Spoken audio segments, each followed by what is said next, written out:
Hello, everyone, and welcome back to another episode of the Konich-Yeehaw podcast. I'm Talya. And I'm Jared. And it's been a while. It has been a second. It has been a hot second. Listen, guys. We started streaming. Okay, well, I was actually going to start with, sometimes we don't have ideas for what to do with a podcast. Yeah. And so we don't want to just put out just stuff. Yeah, we like to have a topic. And so we've been a little bit lost. I was gonna say some sort of like block. Yeah, we've had something of a block for the podcast, but we did start streaming on Twitch. It's the same as our podcast, Konich-Yeehaw, if you guys want to check it out. Yeah, if you want to see us more often, we'll definitely be there. Yeah, and we can still talk about anime. You want to come and talk about anime? We're there. Oh yeah, we're welcome. But for this episode, we went to Weebcon for the second year in a row. Weebcon 2024. Yep, which is same place, Gaylord. Fourth year, right? Fourth year, yes. Fourth year, so it's a pretty young convention. So we've been to half of the Weebcons. We've been to half of the Weebcons. Isn't that crazy? Yeah. You know, it didn't actually really click with me that this is a COVID convention. This convention started post-COVID. You're right. It doesn't act like it. No, it does not. But actually, no. I might actually say it kind of does, because one thing that we can start off with is that they had limited tickets. Oh yes. Mm-hmm. So we got our tickets the day after the last Weebcon. Yeah. Because they had a promotional sale. We got an email essentially. Yeah. That was like, you can get like the cheapest tickets right now. Yeah. So we bought our tickets the day after the last one, and we've just had them. Yeah. With that being said, though, they announced kind of later on that they were going to do limited ticket sales. Yeah, so basically what they did is that once every couple months, they would do like a burst of tickets. Yes. And so they'd be like, here's like, I don't know, February tickets. Right. Here's December tickets. And then when they're sold out, they're sold out. You have to wait for the next time to go through. And they announced like a couple days before the convention that Saturday, actually, like tickets for Saturday had been sold out. Yes, so it was a packed convention by the standards of the convention itself. Yeah. So that, and I think that that's good. Yeah. I think that limiting conventions is okay. It's not bad. Mm-hmm. I can tell that it's probably a dicey subject for some people, if you don't get in, you don't get in. That does suck. Yeah. But in the grand scheme of things, and we'll get to Saturday, but it was needed. Oh, 100%. It was needed. But so let's just gonna hop right into it. Weebcon at the Gaylord in Grapevine, very close to us. A location that is not the most convenient. It is not convenient at all. It's not very convenient because since it is a resort, it's kind of in a bubble. It's kind of in a bubble. You are either there, you get there and you can't really leave very easily. Yes. There's nothing around it. Nope. And so that also means that there is limited parking. Yes. It's not going to be very easy to find, like, oh, if this is filled up, where do I park next? Right. Which happened. Yes, on Saturday. But we're going to get to Saturday. Yeah. First Friday. Another thing about this convention, it starts really late. Mm-hmm. And we didn't get there whenever it started because we knew from last year that it's kind of a wonky start time. So last year, I want to say that it was supposed to open at 1, I think. And it didn't open until 2 because of reasons beyond our knowledge. Yeah, I think that it was just a miscommunication. Oh, with like the dealers and stuff? Yeah, so basically what I think it was that... stop it. What I think it was that VIPs were supposed to go in at 1. And then everyone else was supposed to go in at 2. But they didn't set that. They just said opens at 1. At 1. Yeah. I understand. Because that's how it was this year. Oh, yeah? So VIPs got in an hour early. Got it.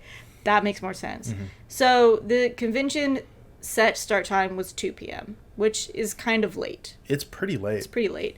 But I mean, plenty of time to get ready, right? Yeah. And because we know that there is no food at this convention, or no good concessions that are affordable, we were like, great, we can have a big lunch also before we leave, and we will be okay for the day. So we get there like 2:30. Like, we get there pretty late. We go to our secret parking spot, which is still available and still a secret. Sorry, guys. For the most part. Well, it's a secret that we're not going to disclose on the internet. We get to our secret parking spot, and we're a little bit concerned because there's a security around. Yeah, there's a security guard. But he's essentially asleep in his car, so, like, it's fine. And so our first little, I guess, run-in was we did, like, run into somebody. Yeah, right away. We helped them out. We helped them out because they were having some trouble with their costume, and it was very windy, you know? Yes, it was very windy on Friday. Friday. And it is, like, a bit of a walk. They had on, like, some like, more costumey shoes, so they needed some help, and we offered stompers. Yes, we offered our help, and we walked with them to the front, and they said, you know, I am actually a disabled vet, so I can get you guys to the front of the registration line since you guys helped me out. Like, this is what I'll do. And we were like, okay. I don't know about, like, the ethics of that. No, I don't know about that either, but we were like, okay. We were grateful. Yes, we were very grateful. We were very grateful. Yeah. And we did get to skip the line because of that. Mm-hmm. Which I will say, the line wasn't very long. It wasn't terrible. Wasn't very long. It wasn't terrible. Like, I will say that... And there were multiple lines, but everyone was going to one line. Because it was the first one that you saw. Yeah. Because of how the Gaylord is set up, those are, like, set registration sites, right? Those are set desks. And they're very far apart from each other. Mm-hmm. So you go to the first one that you see. It just makes sense. There's no, like, maybe there's, like, 4 in a line, and you obviously will just walk to them. It is what it is, right? So we get our badges, super easy, and we go to... Well, we try to get to the exhibitor room. So it's there's one entrance to the exhibitors hall, and it's not in the middle. It's not. It was at the very end of the hallway, which I am guessing is to help with crowding. Yes, probably. It's probably to help with crowding, and it's probably for the best. But it was a slight. We walked to one nuisance. End because we thought it was the entrance, and then we realized they were like, it was on the other end. Yeah. So it's a slight nuisance, but I'm sure it's for the best. Yeah. Yeah. So we get in. We honestly don't even... No, we try to navigate it, because the thing about starting at one side is that you start at the Atasha car show, and there's, like, nothing there. And so, it's like, the car show. Yeah, exactly. And so you kind of have to figure out, okay, so at conventions you have to figure out, am I going vertical or horizontal through through the dealer's room? Yes. Am I doing double passes also? Yes, exactly. Because this one in particular, I won't say is as bad as no, we've been to some odd shaped ones before. Frontier is very oddly shaped. They just kind of cram as many people as possible. Yeah, and they have bigger booths also at Frontier. So and so, like, it intersects a lot. Mm-hmm. And I notice on this one kind of more than some of the other ones with the dealers. There was a lot more inside booths, so, like, the convergent booths. Right. So, like, there's horizontal booths, there's vertical booths, and then there's kind of the booths that are, like, in between those. Right. I noticed there were a lot of those, and so there was a lot of, like, okay, I have to, like, go in, bing, bing, bing. take a right, go back, go forward, take a right, go forward. Yeah, and so you have to be a little strategic with it. Right, and we're pretty... I feel like we are maybe insane and how strategic we are whenever we go through a dealer's room, because we are people who want to see everything. Exactly. Yeah. We do not... We aren't going to buy everything, and we're not going to be interested in everything, but we want to see everything. So we are kind of meticulous about how we navigate that we're very space. picky. We're pretty picky. We want to make sure that we see everything. Yes. So, but we essentially go to our first panel kind of early. Once again, we get there a little bit on the later side of things because we were taking our time. their first panel is at 4:15. 4:15, and it is the otakus and con culture. Now, we mean no disrespect. Yeah. We mean no disrespect. Doing a panel, doing a presentation in any form is difficult, and it's not for everybody. Yes. It is a skill that needs to be practiced. And it's very obvious when it's not practiced. And it's obvious when it's not practiced. So we mean no disrespect when we say this, but the panel was a little bit of a mess. It was a lot of bit of a mess. A lot of bit of a mess. We you know... I just want to throw this out there. The panel was otakus and con culture. Go ahead and read the description. And says, there's no denying the otaku community has changed over the years, but how does that affect us, both as individuals and the community as a whole, and what are we supposed to do to make of these changes? So this, in my eyes, is like, okay, we're going to get some people that have, like, experienced con culture and weeb otaku culture. Mm-hmm. But I kid you not, us two, we were the oldest people in that room, including the other guests. Yes. And it was kind of funny. Maybe one other guest was our age. The one that kept asking questions on our left. No. You don't think so? Because she said that... No, the guy behind her. Oh, no, I don't think so. Really? I really think that he's younger than me. Oh, okay. I really do. Okay. I think he was just big. Maybe. But, it became very obvious that we were the oldest people, or the oldest people in the room. Because these people have not been... I mean, we've been experiencing this for a very long time. I mean, like, we've been going to cons for 10 years. For 10 years. For some people, I mean, 3 years is a long time. You know, like, it is what it is. What do you call a veteran, right? Yeah. But we thought that this was going to be better. Yeah. I thought it was going to be better than it was. We stuck around. We tried to participate. Yeah. We know that, I always go into a mindset that whenever a panel is run by someone who is an amateur at running panels, to do, your best to participate. Because that's, like, honestly how you can help make the panel better. But it wasn't what we thought it was going to be. It wasn't really what we were looking for out of this panel. And it made us more confident to apply to do this panel in particular ourselves. As people as two people that have, I'd go as far as to say study anime culture, weeb culture. We have. We paid our college tuition. Yeah. We have. This is something that we have great interest in. We have great interest in. We've done an episode on it on the podcast before. So hit that like and subscribe if you think that we should do a panel at our next convention. Yes, I think it is something that we should definitely look into. Because they'll let anybody do a panel. Yeah, this really proved it. They'll let anybody do a panel. Once again, no disrespect. Yeah, no disrespect. No disrespect.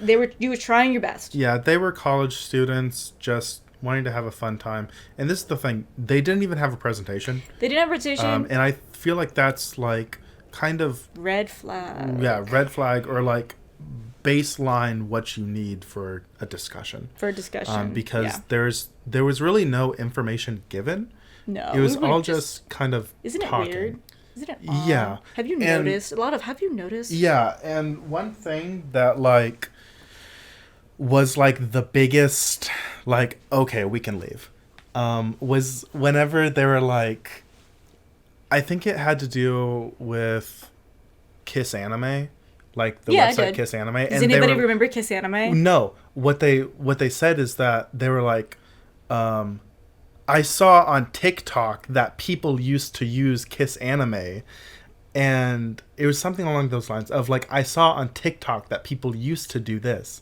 And I'm like, but it was stuff that, like, we did. No, like, we did. Seriously. Like 5-10 years ago. Like, not honestly that long ago. Mm-hmm. And, like, I was like, okay, so, like, we need to go home and we need to get on that presentation. Yeah, we need to make a prezi and like we need to be in the register next for A-Fest. Let's go. Yeah.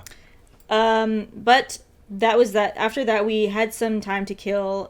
We actually, so the way that the convention is set up, there's a set of escalators. Mm-hmm. So you park on the ground floor, you go up an escalator, and that is where the registration and the exhibitors hall is. Mm.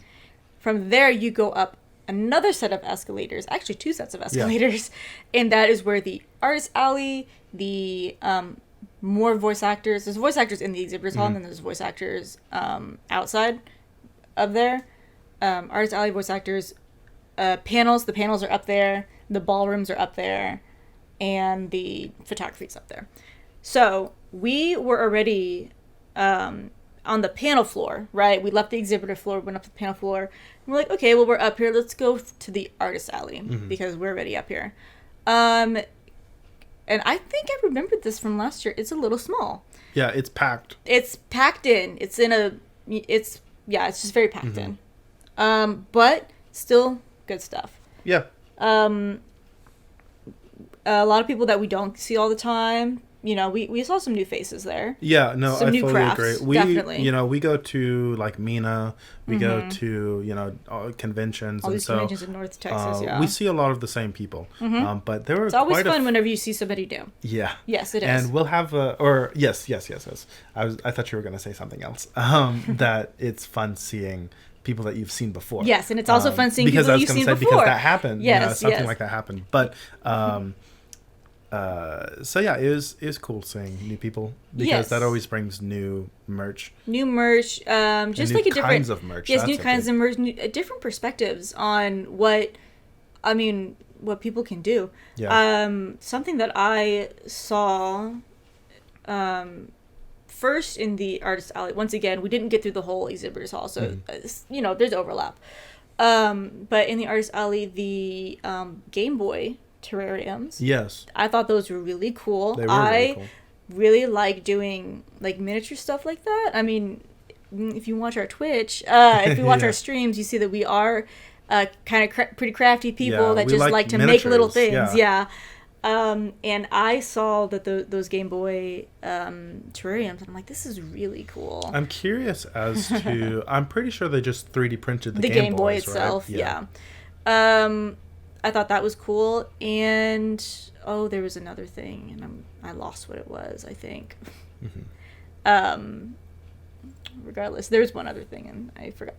The retro cards. Oh yes. Retro cards as keychains, as earrings. Sorry, Game Boy cartridges. Yeah. There's Game Boy cartridges. There were DS 64 cartridges. There were DS because the N64 ones were they were in multiple places. There's one thing about this con that we'll probably talk a little more later is that what is a vendor and what is an artist, very vague.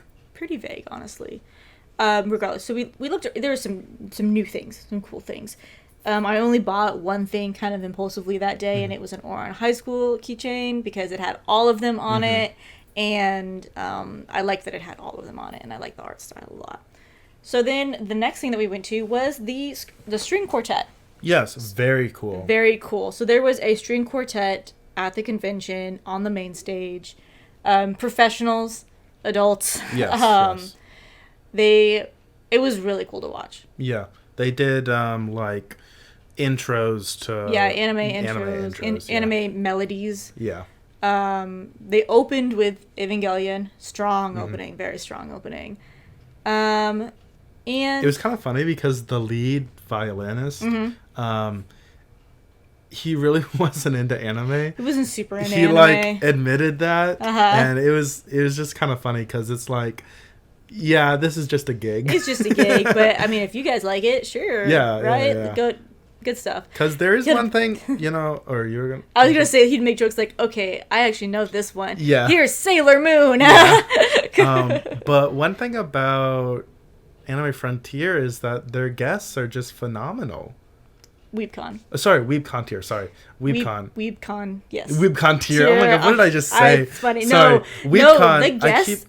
There's something about Weebcon is that their guests are just so spectacular. Good. They're so good. It really makes because we will we have cons, right? Like there are negative things that pros happen and cons like at this convention, but the guest list is insane. Yes. It's insane.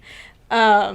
There's really no other convention in North Texas that has the same caliber. Like, honestly, I almost want to say that, rest in peace, Akon.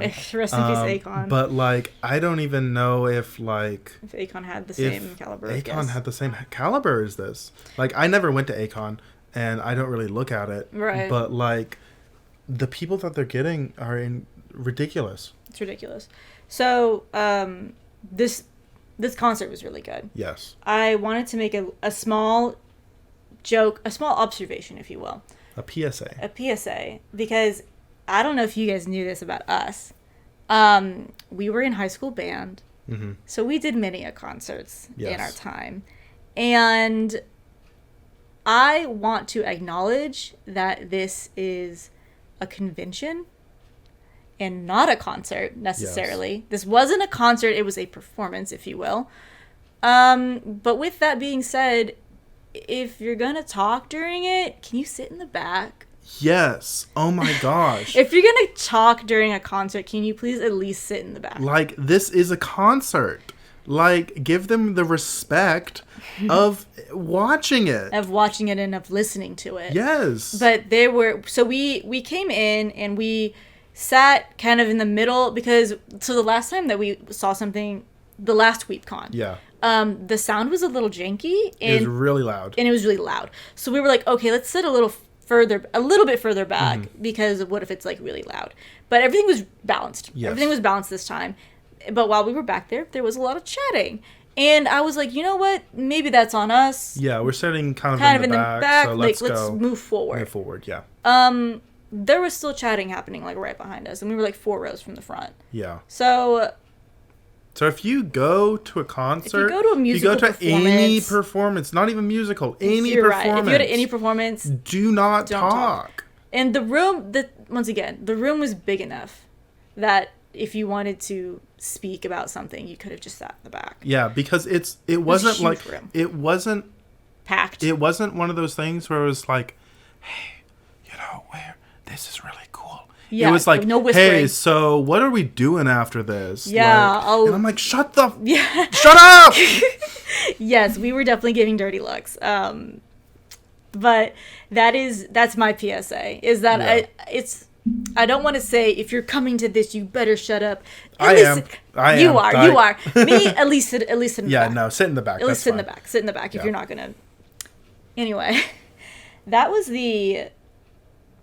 not the last thing we did. No. Because we, right after that, went to another panel. We didn't stay for very long because it was more of one of those things where we just wanted to see what it was, and then we saw what it was, and then we were done. Yeah. It was called Anime Dilf or Dump. Yes. Potentially a really good panel. I think the main problem was that their microphones didn't work. Yeah, their microphones didn't work. It was a packed panel. Yes. I mean, with a title like Anime Dilf or Dump. 18 plus. 18 plus. Because this was at 8? This was at 8. Yeah. They were starting to card people at this point. Whenever we left, you couldn't get into the convention unless you were 18. Yeah. Over 18. So, cursing and sexiness and whatever was allowed. So because we come from another panel though, or another performance, the string quartet, we had trouble finding seating. We did luck out, but we were kind of in the back. Very packed panel. People were standing. No one expects a panel like this to be quiet. Yeah. No one expects it. If you have been to a convention, once it turns 8 p.m. like that, 7 p.m. even sometimes, no panel room is going to be quiet. Yeah, and let me be real here. This is a panel for horny fujoshis. It's a panel for horny fujoshis and that's gay exactly men. And gay men. Yes. And that's exactly who turned out. That's exactly who turned out. So once again, the biggest issue was just the microphone not really working because we were sitting in the back, we couldn't always hear what they were saying. But it was all in good fun. Yeah, the panel was all in good fun. More than anything, it was just let's talk about our favorite dads and why they're hot. Let's yell about our favorite dads, and everybody like now yell if you like him. Yes, it was a fun panel. It was a fun panel, especially the first person that yes, they were so passionate. She was very they were very passionate. Okay, and then you showed me the picture, and I was like, oh my god, it was okay. So they were so passionate. I like osmosis know One Piece. Yes, it was about One Piece. Jinbei. It was this woman was so passionate and horny for Jinbei. And he's a big fat shark man. Like, but not like sexy. Not necessarily, well, but sexy to them, sexy, apparently. But meaning like dad bod. Like, honestly, he was the perfect character for the Dilfer Dump. Yes. Because it was like, he's not objectively sexy. He's not made to look sexy. He's not made to look sexy. But he is a father. But he's a father, and they were like, he's a good father. Yes. And like, because they were ready with their points. They were ready. And everyone was like, they got good points, you know? Yeah. Like, I don't even go here, but they got good points. But, like, the character itself, not, like... He's not, like bait at all. No, he's not bait. He's not bait. You showed me a picture, and I was like, him? Yeah. But it essentially turned into... Well, it turned into a lot of, this is my Delph, and everyone was like, yay! And then that was it. Well, not necessarily. Then it turned into... But is this person a good father? Yes. And very quickly, it turned into, okay, he's a bad dad, but he gets better. And people were like, boo! He's a bad dad, boo! It was on the ground. Yes. Okay, so that one specifically was about the dad in My Hero Academia, Todoroki's dad, who, like, literally, like, abused him and like on the ground, because there was a tier list of like good dad, bad dad, and they were like, put him on the ground, below F tier. Yes. Yeah, so it's all in good fun. It was really fun. It's all in good fun, and I haven't been to a panel like that in a long time. Me too. Because we go to informational panels and we go to games. I mean, technically, I guess this was kind of a game, but we go to information panels. Well, we haven't been to an 18+ panel. We haven't been to an 18+ panel in a long time. And I remember I looked at you and I said, "This makes me feel young again." Yeah, you know what? This makes me feel young. The last time I went to a panel like that was my freshman year of college. At was it Ikicon? At San Japan. I did a Waifu Wars. Yeah, and you won. At San Japan. And it was the exact same thing of like, okay, talk about your waifu, and then you say something like witty, and then the whole room blows up. Or boo. Yeah. And so it was just fun. It's fun. It's good energy, you know. Like I said, we didn't stay for very long. We got through a couple, and then we were like, all right, we got these. Well, the reason we left, the main reason is because we couldn't hear them. I couldn't hear who they were talking about. Yeah. So we left, and that was kind of our night. Good stuff, though. I mean, everything was closed by then, so nothing else to do. And we didn't have anything else, any other 18+ things that we wanted to really look at. So next day, Saturday. Let's talk about Saturday. Oh. So we got a little bit of a late start, and that's our own fault. Yeah, that's because we cosplayed on Saturday. We were Fririn and Himmel, and we just kind of had a late start. Yeah, you know, it happens. It happens. So we're on the way to the convention, and there are no more parking spots left in our secret spot. So then we're like, okay, we have to bite the bullet and pay for parking. Now, the line for parking is suspiciously long. Yes. Suspiciously long and moving suspiciously slow.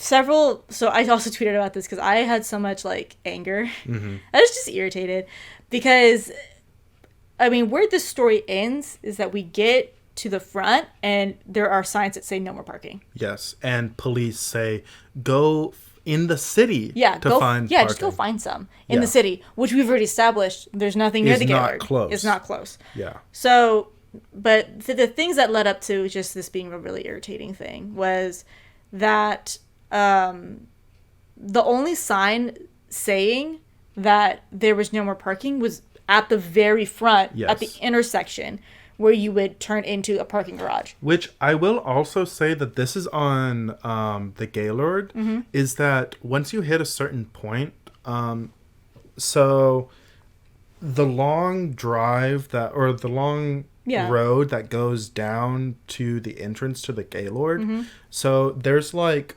2 or 3 places to turn up until the halfway point. Yes. And then once you hit that halfway point, there's no more places to turn. Yeah. And so, like, a sign. Yeah, if they needed more signs that said we're out of parking. Yeah. Because people would have bailed. Like, if you knew, and then we wouldn't have to sit in this long line. Yeah. Just to learn that we can't even park up there. So that was really irritating. But it was also a secret blessing. Yes. It was a secret blessing because we stayed in that long line, and we got all the way to the front, and we were like, well, we might have to do some illegal parking. Yeah. But we get up there, we turn after the officer tells us, go find parking somewhere else. Yeah. We turn, and they just open a lot up. Yep, they opened up a lot right next to the parking garage. Yeah, like a side lot. It's cheaper. It was a little bit cheaper. Yes, it's a little bit cheaper. And small, I will say. It was small. It was small. But it like just opened. Yeah. So I saw all they did was had signs. They had like an arrow, and it was 2 people working like. No, it was super like coincidence. It was so coincidental. They I think they like open it up, and then I like am going by, and you tell me to ask them if that's parking. Yeah. And so I like point. I'm like, can we park there? And they're like, yeah. And so it was perfect. Perfect. Yeah, perfect. So, our nerves are calmed. We're back to zen. We have our parking, and it's close. Mm-hmm. And it was still $18. It was still $18, but it was close. Compared to having to probably pay $25 to park like half a mile away. Yeah, it's an issue. Mm-hmm. So, but once again, we can also circle this back around to Saturday was sold out. Yes. So, and so whenever you buy a 2-day pass, it's Friday and Saturday, right? I believe so, yes. Like, if it says 2-day, it's Friday, Saturday, not... I believe so, yes. Yeah, I think that's correct. So, that's, I guess, still a lot of people. Yes. And the Gaylord, once again, because it isn't in a city, can sometimes feel cramped. It's a huge place. It's a huge place. But it is one place. Mm-hmm. It is a singular place. Yeah, it's not like, here's a hotel, and here's the water gardens next to it. And there's the convention center, and then there's another hotel. And then, you walk down a little bit, there's probably a Starbucks over there. It's all just one thing. It's just one place. So we get there, we get our boba, because we're like, we need a treat right now. We get our boba. Which they cheaped us out a little bit this year. They cheaped us out a little bit. They didn't fill it up all the way. But, I mean, they had big ice. Yeah, big ice. I'm a less ice in my boba person. So little nitpick things of like, we love what is it, Boba Diction? Yeah, Boba Diction. We love them because they have taro. They have the halo halo. Yeah, they have taro boba, which is just rebranded halo halo boba. Because it has the fruit gummies in it also, which we like. So the thing that we go to first, and we get there right on time, is 60 years of voice acting with Toru Furuya. How do you say his last name? I'm so sorry. Furuya? Yeah. With Toru Furuya. With Toru. Yeah. With Toru. With Amuro's voice actor. With Amuro's voice actor. Now, this is what we mean. This is a literal legend. This is a literal legend. So, a 60-year career. Yes, this is a literal legend. Arguably one of the most recognized male voice actors in Japan. Like Amuro, Yamcha, Tuxedo Mask, the main character of Saint Seiya. Like, this is like legendary. Yes. And he's at this convention that's only been up for 4 years. Crazy. So 1, 2, 3, 4, 5, 6. there were 6 guests from Japan this year. Yeah. And last year there was only 1. Mm-hmm. So I think there was 2. Maybe there was 2. Yeah. I'm sorry if I forgot the other one. One of them came back again. It was Hirokatsu Kihara. Yeah. Who is a production officer. So he's not a voice actor, but a production officer, works in the industry for Ghibli and Sunrise. Yeah, he works for Ghibli now. He used to be at Sunrise. Yeah. So,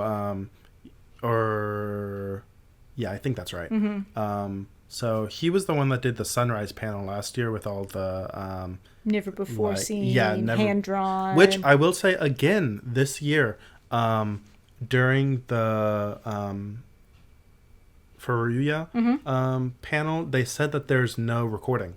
No recording. It only makes sense. Yeah. That really does make sense. But back on track, all we're saying is that it's kind of crazy that like how can they get these guests? How can they get them? It's crazy. So we're here with, Toru, and it's 50 years in 60 years. 60 years in voice acting. Just a pretty general panel about going through all of his big roles. His start at 15 years old, although he said he was a child actor before that.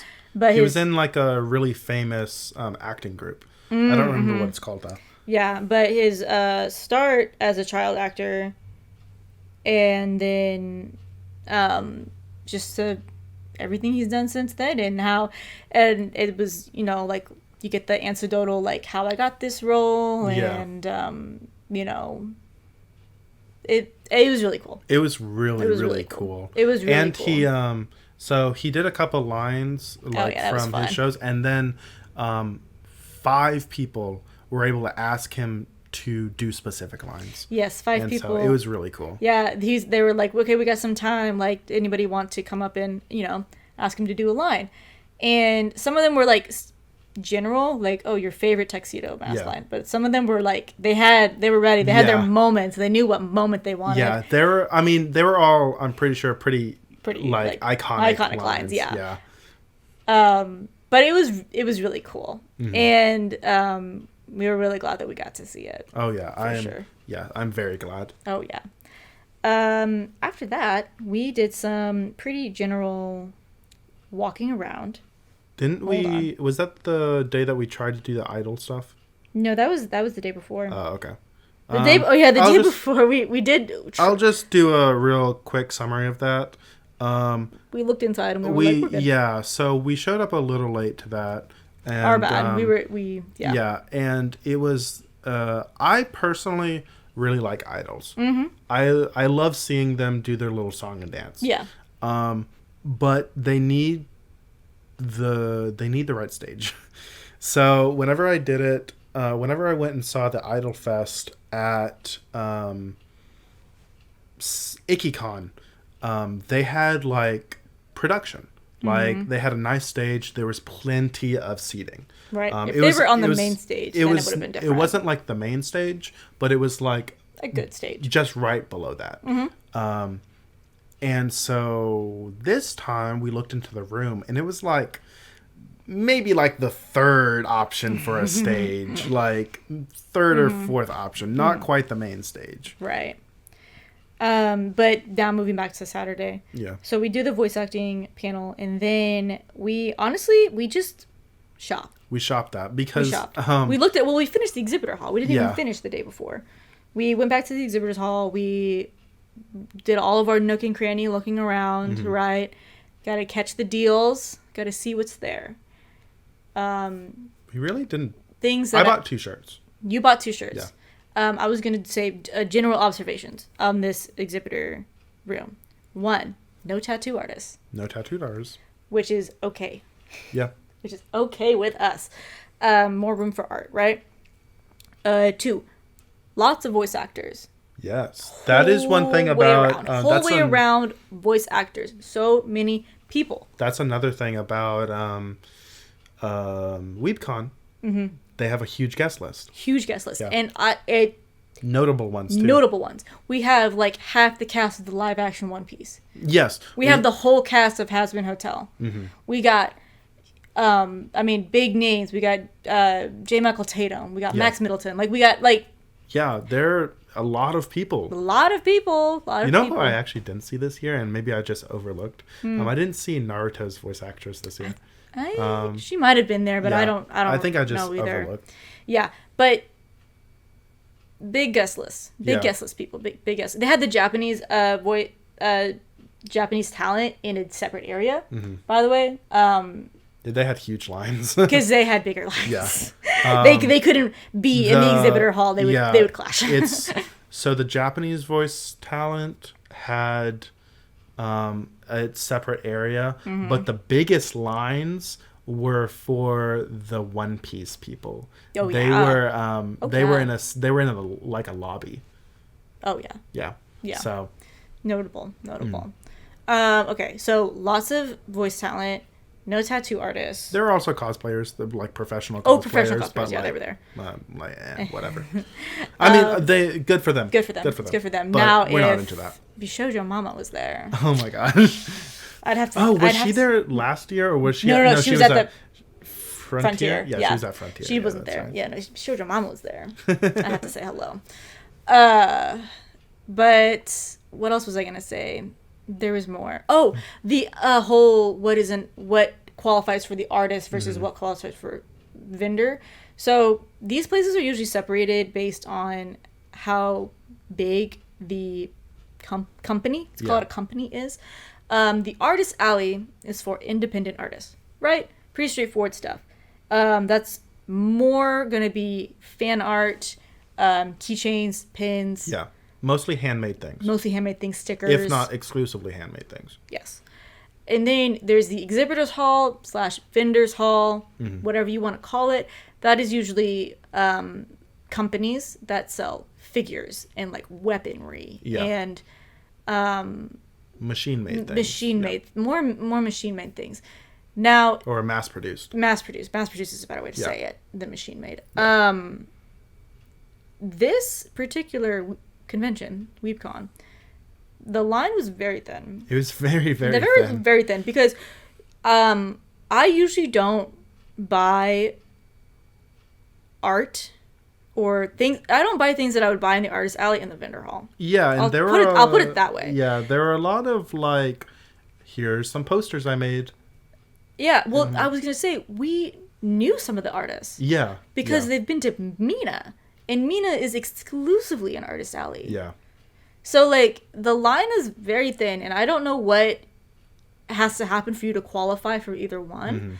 But there were definitely people that I have seen in artist alleys in the exhibit hall. Yeah, I noticed that too. So, I just wanted to, like, put that out there that, like, the line was really thin in this convention. Another thing that I wanted to just point out this year is that there was like a lot of 3D printed stuff. Yes. There's a lot of 3D printed stuff. Yes. Because, I mean, a 3D printer is not something that everyone has access to. Yeah. But at the same time, I mean, it's okay. It doesn't really appeal to me. Yeah. Not always. I mean, it's like a cool little doodad, but not something I'm gonna buy. Yeah, and that last year, I believe, we talked about the quality of the vendor hall, and I think it was here. We talked about the quality of the vendor hall, and how it was mostly Funko Pops. Right. And so this is kind of like been a shift of like, okay, there's less Funko Pops, but there's more 3D printed stuff. Yes. Which is arguably not necessarily better. Probably not. I mean, not really. It's also, it appeals to a different audience. Yeah. Worth noting. Okay, the presence of lewd content. I don't, because remember last year, the last Weebcon? Yes. There was a lot. Yes, there was a lot, and pretty explicit. I would go so far as to say there was less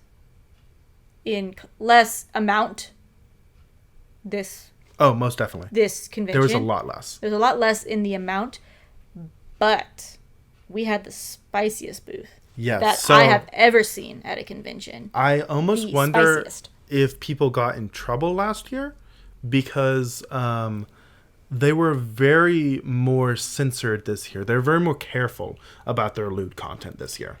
Yes. I mean, granted, the Gaylord as a place the Gaylord is a family-friendly location. Yeah, I mean, it's a resort. It's a resort. Like, they have Christmas there every year. They want you to bring your children. Yeah, Easter this year. Yeah, they have all the events where they want to bring your kids. And I think that, something probably happened. But there was the spiciest booth that I have ever seen at a convention. Me too. It was crazy. It was crazy spicy. So, here's how it's set up. It is a booth. A booth is like a square/rectangular space. Mm-hmm. Curtains all the way around. Black curtains.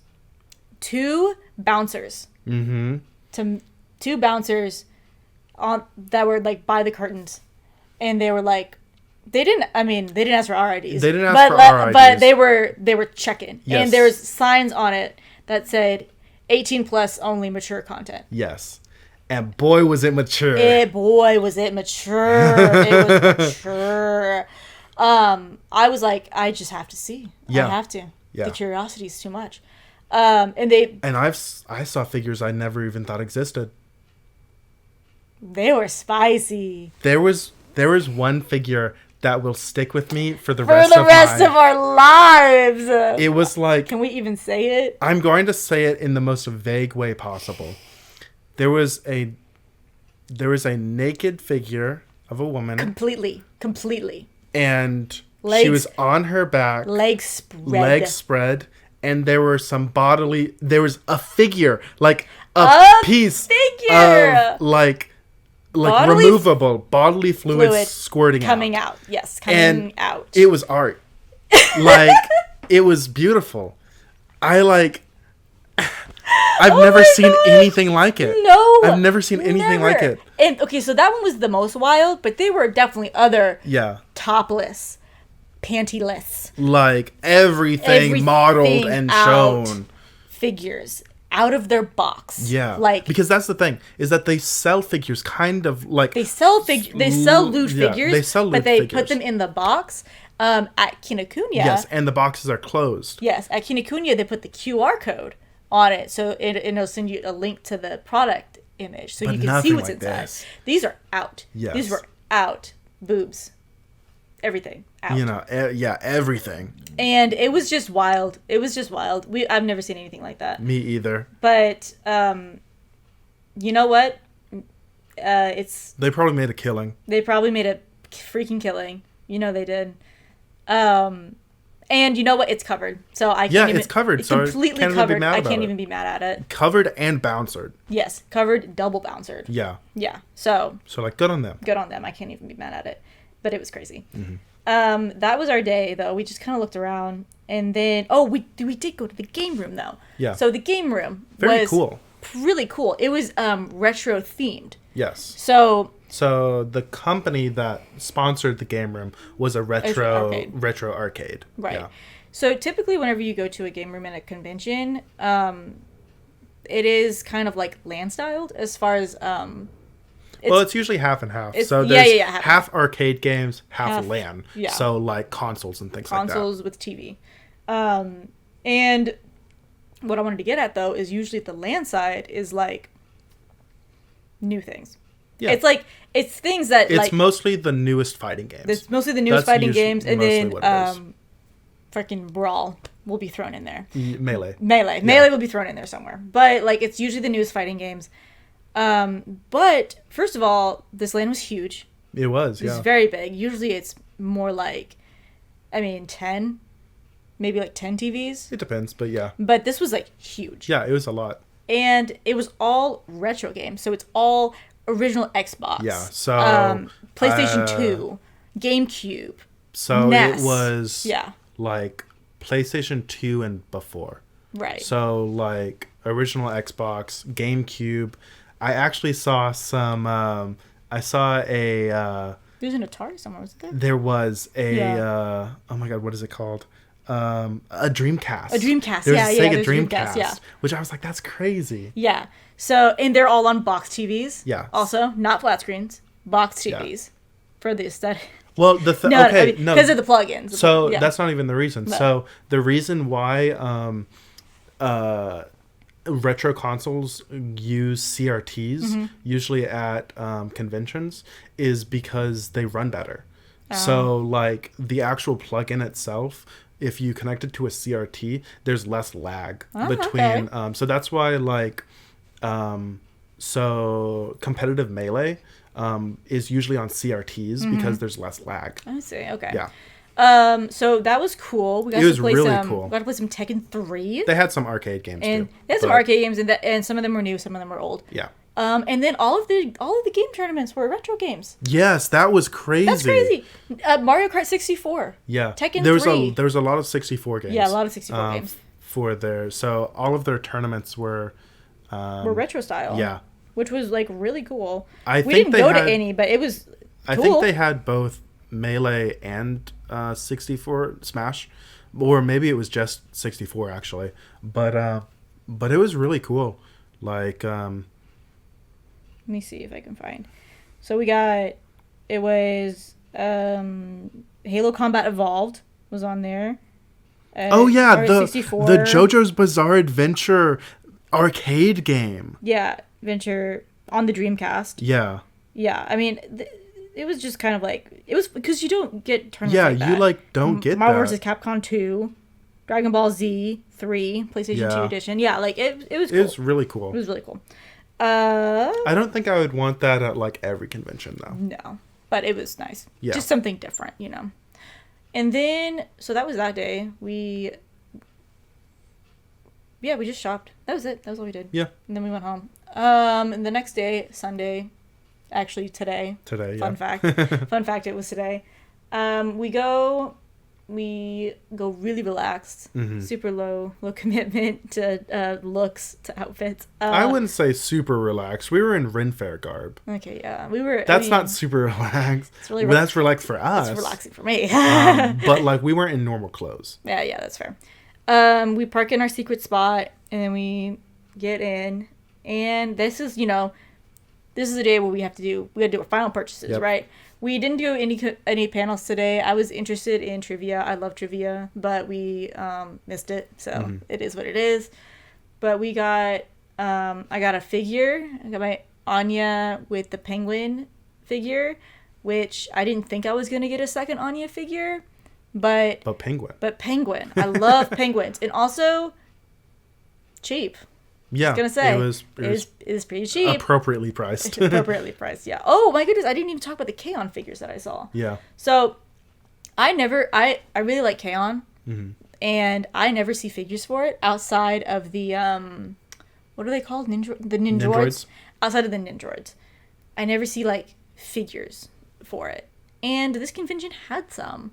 None of the characters that I would pick, and some of them at a questionable quality. Yeah. But, and also, I think that they were honestly, I would go as far as to say that they were more expensive because there aren't a lot in America. Yeah. Like, the prices were a little bit more spiked. That booth had like pretty pricey. Because they had your Bond and Anya figure for $65. They had, the figure that I got for like $30 at the last convention, they had for $65. This is why we look around, people. This is why we look around before we make our purchases. So, even though I would love to have a K-On! Figure, once again, they didn't have the character that I would have wanted. Because, there's 5 girls, right? They didn't have the character that I would have wanted. And then I like 2 of them, Yui and Ui. That's their names. They didn't have a Yui at all. And the Ui, she just didn't look right. Yeah. She kind of didn't look right. There's something a little wonky with her legs. So I said no to that, even though I was like, man, I really want a K-On! Figure. So I did get the Anya and Bond. Anya and Penguin, sorry. I got some stickers. You got a sticker book. I got a sticker book, yes. I'm moving to the sticker book lifestyle. Because I have a lot of stickers and I really like stickers, and now I can get spicy stickers because no one's gonna see them anyway. But speaking of spicy stickers, in the artist alley when I went to go get stickers, I noticed that Spicy Panda was there, and I really like Spicy Panda stickers. But I also usually only see them at A-Fest, in the area that we're in. Yeah. But I saw them at this convention, and I was like, you know what? 2 of my Spicy Panda stickers, which are spicy stickers in and of themselves, are getting a little worse for wear. I want to buy them again and put them in my sticker book, right? Like, I want to do that. And I'm looking at their booth, right? And I only see one of them. But I'm like, oh, but I want them both. So I'm just going to ask. And I, like, lean in, and I'm like, do you have... It's a Starbucks girl. It's a Starbucks girl. Yeah. Who looks a certain way. And I leaned in and I said, do you have any macchiatas? Because that's what she has named her character. She's named, like, her, Yeah. her characters. I'm like, do you have a macchiata? And she was like, what? And I was like, do you have any... I was like, I don't see her, but do you have any macchiatas? And she was like... It's like secret code. It was secret code. She was like, how do you know about macchiata? Yeah. And she, like, pulled her out, and she was like, oh my goodness. And she, with her friend that she was like, she knows macchiata by name. Yeah. And I was like, no, like, I love your stickers. I love your characters. And I showed her, I was like, mine are just getting a little busted up, so I wanted to get them again. And she was like, you know what? Because you know my characters so well, you can get a free sticker. Like, you can pick one of the little freebies. And I was like, oh, thank you. But it was just Which one did you end up getting? It was a little shark. Oh, okay. It's a little shark, yeah. But I'll put that on my water bottle. It's small, so it'll fit now. Yeah. But it was a fun interaction. So, it is fun to, like we were saying earlier, Yeah. it's fun to see people that you see all the time too. Because then you get to be like, all right, what you got that's new, and get to check it out, right? So I got that. I bought expensive dice, Oh, but they were the dice. reasonably priced. Yes, they were reasonably priced. Yeah, so usually dice are really expensive. No, but our guy, the dice man. There is one dice man specifically that I like buying from.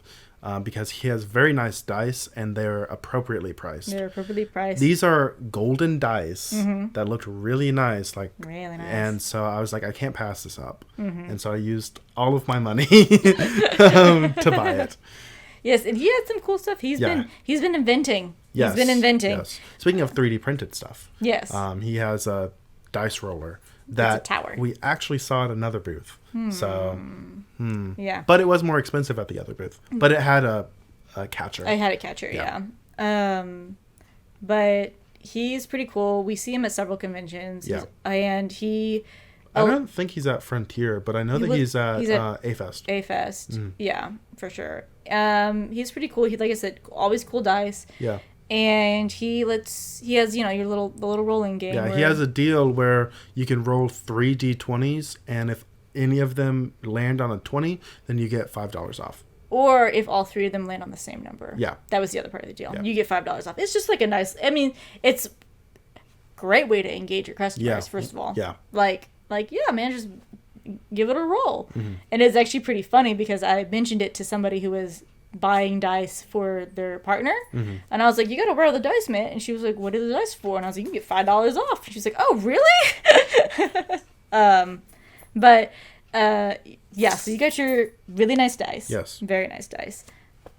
Which, it was meant to be. Because they were the last set, and then he gave me a special case for it. Yes, a nice box. So they didn't just get thrown into a bag, and you got a nice little box with it. And that is pretty much it. And then we call it kind of early. We went. Sundays are usually pretty early for us. Yeah, well, because if there is not a panel, we just do our shopping and then we get out. So that's us. So in conclusion, in closing, the Gaylord is not always the friendliest to us. Yes. It is actually kind of a terrible place to have a convention. Kind of. And that's why it's like the only convention that's ever been at the Gaylord. And, well, I cannot imagine that it is cheap. Oh, yeah. Not at all. It cannot be cheap. Yeah. It also cannot be cheap to hold a convention at the Gaylord during Easter weekend. I know. When they're doing other things. Like, are you serious? That's crazy. So, the Gaylord, it's such a conflicting location. Yeah. Because, like, it's nice. There's lots of space. There's nice and there's lots of space. That's great. There's also pretty cool photo ops because they have the... Oh, the arboretum, or the dome, the biome. They have the biome in there. That's pretty cool. They didn't have as many photo booths this year, which also, the photo booths that were there, not very great. Yeah, there's something about the lighting that was really bad. With the location of it, it just it didn't really work out. But then on the other side, though, there's so much space. They get so many cool guests. Yeah. Then they do cool panels. I think that Weebcon is a really good convention. Yeah. It's just unfortunately placed. Right. It is in a place that hates its guests. It really does. It's like if you're not staying there, it's impossible to get to. Yeah, pretty much. And I really feel like the Gaylord really hates the Weebs. Yeah, they they're don't know why pretty we're here. hostile towards them. They don't know why we're here, man. Yeah, and so it's just an unfortunate location. Yeah, but it's so hard to say no to it. Yeah, no, I mean I'll go next year. Yeah, like I want to see who they bring next year. Exactly, like there's no other convention in North Texas that has Japanese guests. Yeah, especially ones like this caliber. Yes, and what is like crazy to me, I just want to like bring this up, is that typically whenever you go to a convention, you will, if you buy the ticket, and we're probably gonna get hit with it too, the survey. Yeah. The survey, because they want to know how they did. Yeah, I get it. Every convention that I've gone to has given me the survey, and they always ask questions like, "What do you want to see more from us?" And then they give a list, right? And on that list is always Japanese talent, and I always pick it. Mm-hmm. But the Weebcon seems to be the only one that is pulling through. Yeah. Well, I will let A-Fest off with a pass because that's a volunteer nonprofit convention. That one's a nonprofit. That doesn't count. That doesn't count. Anime Frontier, what are you doing? What are you doing, man? What are you doing? I know you got that Crunchyroll dough. Exactly. Okay, yeah. But. Anyway, yeah. Yeah, it's a pretty good convention, just unfortunately placed. It's just you have to really, you got to pack several lunches, and you gotta get there early to get the parking, and yeah, and you also can't leave and come back. So like, yeah, pretty much. That's why you got to have all the lunches. Mm-hmm. But that was our time at Weebcon. Pretty good time. So like, pretty pleasant time overall. Mm-hmm. We had fun. Went by really fast. It went by really fast. But yeah, that I think it just about does it for this episode of the podcast. Thank you guys so much for tuning in. Yeah. Once again, you can find us probably more often on Twitch at Konich-Yeehaw also. But yeah, that's it for today. So thank you for listening. Yeehaw. Yeehaw.